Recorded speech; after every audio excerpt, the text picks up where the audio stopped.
જય ખોખાર મેળવીમાં રામમાળી રામ 3 વર્ષના બાળકને થયું કેન્સર. ડોક્ટરે કહ્યું કે 4 ગાંઠો છે અને બાળકને મળ્યું નવું જીવન. ચલો જોઈએ વિડીયોમાં આગળ. અમે અમદાવાદ શહેર સરસપુરમાંથી આવ્યા છીએ. મારા છોકરાને કેન્સર હતું ને અમે અત્યારે કેન્સરની પેટમાં ગાંઠો હતી, 4થા સ્ટેજનું કેન્સર હતું.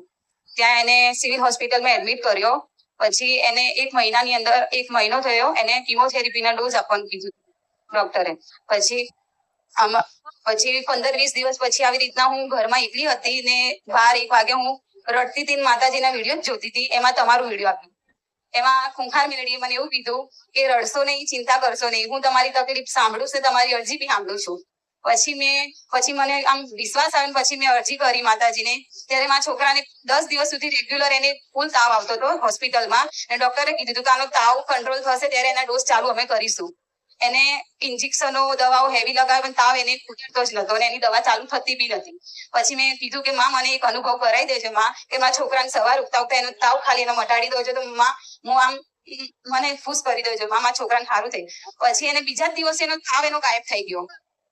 એને 96-97 સિવાય એનું ટેમ્પરેચર વધતું જ નતું. ત્યાંથી માં એટલો આંધળો વિશ્વાસ થઈ ગયો માં. તો અત્યાર સુધી હું 8 મહિનાથી તમારી પાસે આવું છું ને મારા છોકરાને નવું જીવન, 9 મહિના જેવા માના પેટમાં રહે છે ત્યાં 9 મહિના દવાખાને રહીને આવ્યો છે મારો છોકરો ને એને નવું જીવન મળ્યું છે. ને ત્યારે બધા જ રિપોર્ટ એના સારા આવી ગયા છે. ત્યારે એમની ઉંમર કેટલી થઈ? 3 વર્ષનો બાબો થયો. 3 વર્ષના છે. હા. આજથી 9 મહિના પહેલા 9 મહિના પહેલા એને કેન્સરની ગાંઠો પેટમાં બતાવી હતી. હા, 4થા સ્ટેજનું કેન્સર. 4થા સ્ટેજનું કેન્સર હતું. એને ડોક્ટરે એવું કીધું કે એને કિમોથેરાપીના ડોઝ આપવાના, તો એને ડોઝ આપ્યા. અત્યારે કોઈ સહન નહીં કરી શકતું માં. તમારી કૃપાથી, મારી માતાની કૃપાથી બધું માં છોકરો આમ 9 મહિના આમ હેવી ડોઝ સહન કરીને માં આવ્યો છે. નવું જીવન મળ્યું છે એને માં. તમારી પાસે આવ્યા પછી ઘણું બધું અમને શીખવા મળ્યું છે માં, ને ભક્તિ જાગી છે માં. અત્યારે જે કેન્સરની ગાંઠો હતી એ ગાંઠો પણ ઓગળી ગઈ. બધી જ ઓગળી ગઈ. પહેલા તો 2 ડોઝમાં જ ઓગળી ગઈ હતી, પણ એનો કન્ટિન્યુ ડોઝ ચાલુ રહ્યા અને 3 વાર રિપોર્ટો કાઢીએ તો 3 વાર નોર્મલ જ આવ્યા છે. બોન મેરો અને પેટ સીટી સ્કેનનો 3 અને સપનામાં આવ્યા હતા મને 2 વાર. તમે આવ્યા માતાજી. પહેલા કીધું તું મને આવી રીતના 5 રવિવાર ફર્યા, પછી આવતા જતા હું રહેતી હતી અહીંયા, હર રવિવારે હું આવતી હતી.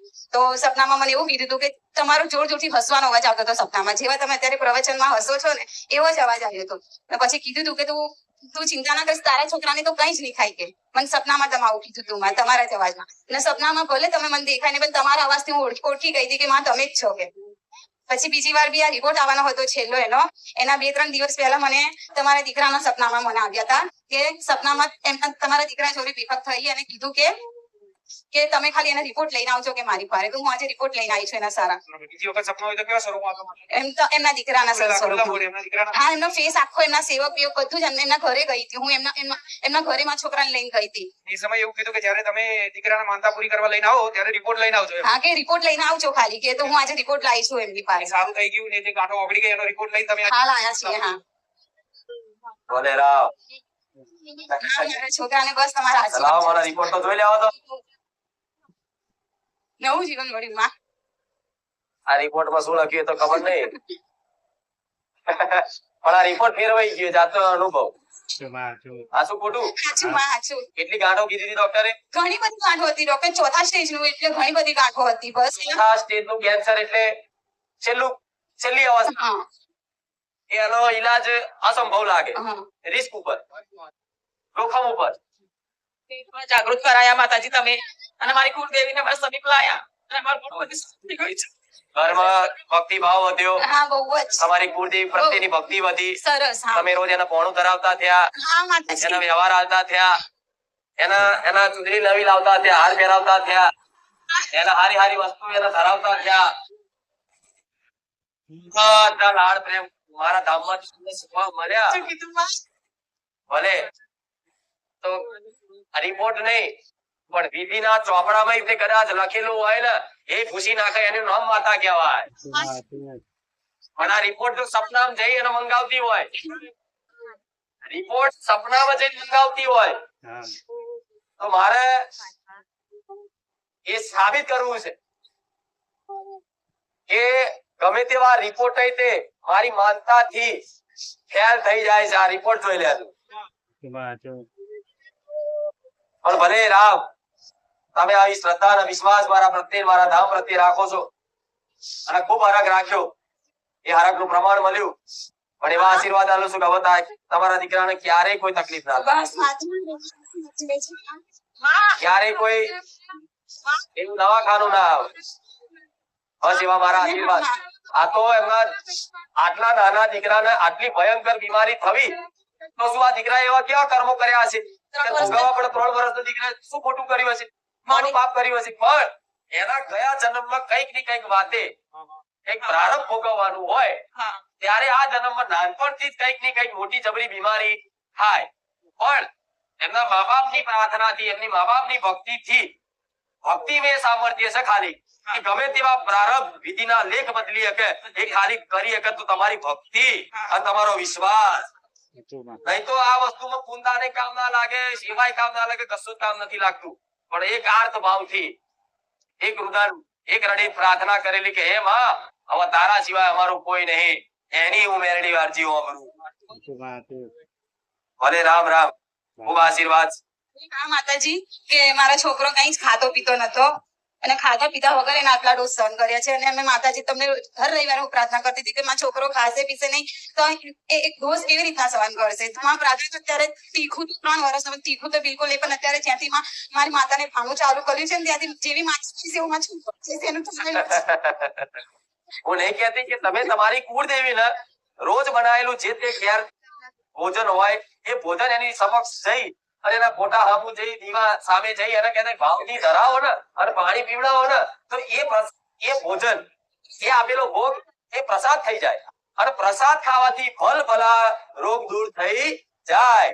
જો તમે રોજ આવી તોણું ધરાવો તો રોજ તમારી માતાજીનો પ્રસાદ તમે ખાવશો. અને પ્રસાદ ખાવાથી સદબુદ્ધિ હારી આવે, ગમે તેવી રોગ પીડા તકલીફ હોય એ દૂર થઈ જાય. એ બધું છે એનું રિઝલ્ટ, એનું ફળ આ રૂબરૂ છે. હારું કરું છે માં. ભલે રામ, આવીને આવી ભક્તિ ટકાઈ રાખશે. ખૂબ આશીર્વાદ. રામ માડી રામ. હિનાબેન જમીનભાઈ પરમાર, સોજિત્રાથી. 9 વર્ષ મેરેજ થયા હતા. પ્રેગ્નન્સી રહેતી નથી, બહુ દવા કરી, પણ પછી બધાને મને કીધું કે બારે જા, ખાલી ઘરેથી બી માનતા રાખ, તારું કામ થશે. મેં ઘરેથી ખાલી આ માનતા જ રાખી હતી, શ્રીફળ ચુંદડી અગરબત્તીની. એમાં મારી મહિનામાં જ પોઝિટિવ રિઝલ્ટ આવ્યું અને પ્રેગ્નન્સી રહી ગઈ. પછી ડોક્ટર જોડે 4 મહિના થયા ગઈ. ડોક્ટરે એવું કહ્યું કે કદાચ પ્રેગ્નન્સી ના બી રહી શકે કેમ કે મિસકેરેજ થઈ જવાના ચાન્સીસ છે. તો મેં માતાજીને યાદ કર્યા, કહ્યું કે આટલા વખતે તે મને આપ્યું છે તો તારા હાથમાં છે બધું. એટલા માટે મેં કીધેલું કે નામકરણ તમારી જોડે કરીશ. દવાખાનામાં ફરી વખત ગઈ તો ડોક્ટરે એવું કીધું કે જે ગાંઠ દેખાતી હતી ને એ છે જ નહીં અત્યારે. પછી હું બહુ રડી. મને ડોક્ટરે કહ્યું 4 મહિના પર મિસકેરેજ થવાના ચાન્સીસ છે. તો રાત્રે માતાજી સપનામાં આયા, મને કીધું કે કશું ટેન્શન લઈશ નહીં, તને હું સારામાં સારો દીકરો આપીશ કે. માતાજીએ સપનામાં કહ્યું, ચુંદડી ઓળીને જ પેલા બ્લેક કલરની ચુંદડી ઓળીને આયા, મારા માથે હાથ મૂક્યો અને કીધું કશું ટેન્શન લઈશ નહીં, કોઈનું સાંભળીશ નહીં, તને મારો દીકરો આપવાનો. દીકરો આપે માતાજી. બાકી આગળ લગ્ન કરી 9 વર્ષ થઈ ગયા. હા. બહુ જ હોસ્પિટલ ગઈ પણ કોઈ ફેર પડ્યો નહીં. 1 મહિનામાં જ રિઝલ્ટ મળ્યું. ઘરે કહેતા વિડીયો જોઈને તમે માનતા રાખીને 1 મહિનામાં સારા દિવસો. હા, એ પછી મિસકેરેજના ચાન્સીસ. મિસકેરેજના ચાન્સીસ હતા. એટલે મેં માતાજીને પ્રાર્થના કરી, માતાજી ત્યાં આપ્યું છે તો પછી આવું. તો માતાજી રાત્રે સપનામાં આયા, મને કીધું કે કશું કોઈનું સાંભળીશ નહીં, તને સરસ રીતે હું દીકરો આપીશ. હા, અને હા, દીકરાનો જન્મ થયો, એનું નામકરણ કરવામાં આવ્યું. માનતામાં શ્રીફળ ચુંદડી અગરબત્તી પહેર્યા હતા, માનતા પૂરી કરી, પણ હું ખુશીથી 5000 આપવા માંગુ છું. રામ, આ તો ડોક્ટર ને મજબૂર કરી દે એવો પરચો નહીં. આવા દુનિયા શું કે પછી આવું આવા પરચા જો ને વિડીયો એટલે શું કે આ તો એમના ને એમના માણસ બોલતા હશે. આ તો એમના ને એમના માણસ ગોઠવેલા હોય. આ તો 500,000 રૂપિયા આલીને બોલાયેલા હોય. તમને એ રીત નહીં કીધું ને? ના ના, બહુ મોટી ખુશી આપી છે. બહુ મોટી ખુશી આલી. ભલે રામ, જેનું કોઈ નથી એની હું કુખાર મેળવીશ. હા, બહુ માનતા રાખી અને હોસ્પિટલ બી બહુ જ કર્યા. એમાં ડિસેમ્બરમાં IVF ની તૈયારી હતી અને 1 મહિના માતાજીએ રિઝલ્ટ કરી દીધું. ટેસ્ટ ટ્યુબ બેબી ડિસેમ્બરમાં કરાવવાનું હતું અને 1 મહિનામાં માતાજીની મેં માનતા માની, એમાં મને પોઝિટિવ આવી ગયું એટલે IVF કરાવવાની જરૂર ના પડી.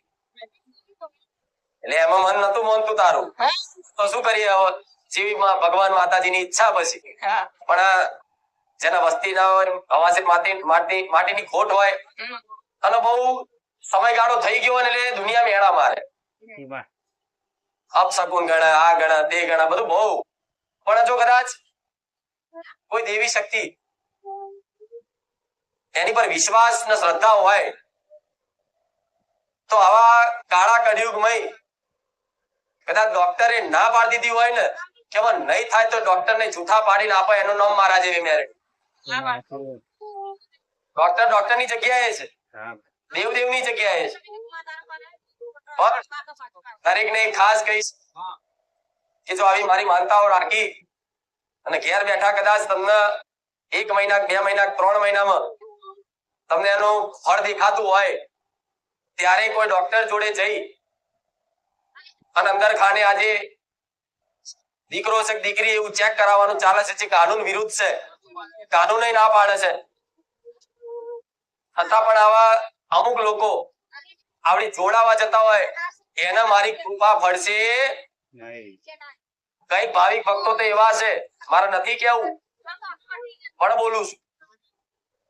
દીકરો જોતો માનતા રાખી 7 વર્ષ પછી ફરી એક વખત હારા દિવસો દેખાયા અને પેલા 2 દીકરીઓ હતી અને માનતા રાખ્યા પછી 1 મહિનામાં સારા દિવસો દેખાયા અને 2-4 મહિના થયા પછી ડોક્ટર જોડે તપાસ કરવા ગયા, અંદર ખાને ટીવી માં બતાવવા ગયા કે છોકરો છે છોકરી જોઈ આપો ને તો ખરેખરમાં જો છોકરો હોય તો છોકરી કરી દો. જો તમે ચેક કરાવો છો આવું, બીજી બધું દવા ઈલાજ કરાવો, રિપોર્ટ કરાવો, બોટલો ચડાવો, એ બધું બરોબર છે. પણ તમે જો આવી રીતે કદાચ ચેક કરાવો છો તેનો મતલબ એવો થાય છે કે તમને માતાજી પર વિશ્વાસ નથી. અને આ ચેક કરાવવાનું તો કાનૂન ના પાડે છે, સરકારે રીતે કાયદો કાઢેલો છે. જો પકડાય તો કદાચ ચેક કરાવવા વાળા, ચેક કરવા વાળાને સજા થાય છે, ખબર છે ને? કેમ કે આવા પહેલેથી રિવાજો ચાલતા ને બધું હવે જતું રહ્યું છે. પેલા દૂધ પીતી રિવાજ હતા, દીકરી આવે ને એટલે દૂધ ગરમ કરીને એને એ કરી નાખતા. પહેલાના જમાનામાં બધું ચાલતું, કેમ કે આ દીકરીઓ બહુ જ લાગે બધા. એટલે આવું કોઈ કરતા નહીં. જો વિશ્વાસ હોય તો વિશ્વાસ રાખજો. હા, તમે દવાખાને દવા કરાવો, બીજું બધું બતાવવા જાઓ, રિપોર્ટ કરાવો, બધું કરાવો, સલાહ લો ડોક્ટર ની, બધું જ બરોબર છે. પણ આવું ચેક કરાવવા જતા નહીં, નકર મારી કૃપા ફળશે નહીં. ભલે રામ એનું નામકરણ કરવું જ, ભલે ખૂબ આશીર્વાદ. કેટલો હરખ છે નહીં? બહુ હરખ છે. 25 ફેબ્રુઆરી તારીખ બારીખ મારા શું કોમ છે જોઈ. જો તમને આટલો બધો હરખ ને હર્ષ થયો હોય તેનું નામ હર્ષ રાખો, હર્ષ. ઓ રામ.